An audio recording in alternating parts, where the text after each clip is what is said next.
اللہ وقال رسول، سچے کلام کو عام کیا۔ السلام علیکم ورحمۃ اللہ وبرکاتہ۔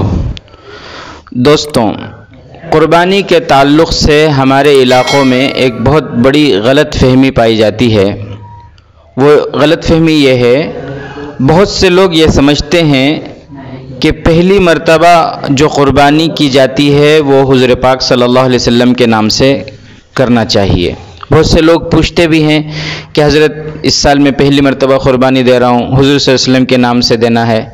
وہ بیچارے اپنی واجب قربانی ادا کرنے کے بجائے حضور پاک صلی اللہ علیہ وسلم کے نام سے قربانی کرتے ہیں۔ دوستوں، مسئلے کو سمجھیں۔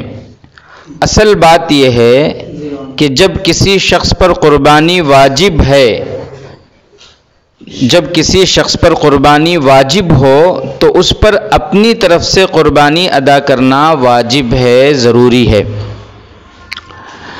اپنی واجب قربانی ادا کرنے کے ساتھ ساتھ اگر توفیق ہو تو جناب آقا محمد الرسول اللہ صلی اللہ علیہ وسلم کے لیے اور اسی طرح مرحومین کے لیے بھی قربانی کرنا چاہیں تو قربانی کر سکتے ہیں۔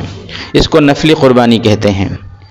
میں ایک مرتبہ اور سمجھا دوں، اگر آپ اپنی قربانی ادا کرتے ہوئے حضور پاک صلی اللہ علیہ وسلم کی طرف سے بھی قربانی دے رہے ہیں تو یہ بہتر ہے، باعث اجر و ثواب ہے، باعث خیر و برکت ہے۔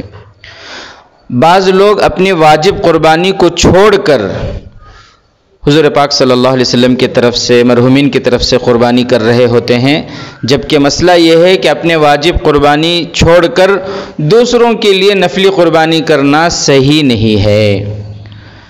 تو آپ اپنی واجب قربانی ادا کریں۔ اگر آپ اپنی واجب قربانی ادا نہیں کریں گے تو اس سال قربانی نہ کرنے کا گناہ آپ کے سر پر رہے گا اور کل قیامت کے دن ہو سکتا ہے آپ کو اس بارے میں جواب بھی دینا ہو۔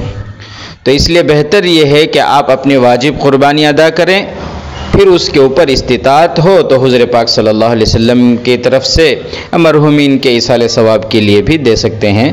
واللہ عالم بالصواب۔ السلام علیکم ورحمۃ اللہ وبرکاتہ۔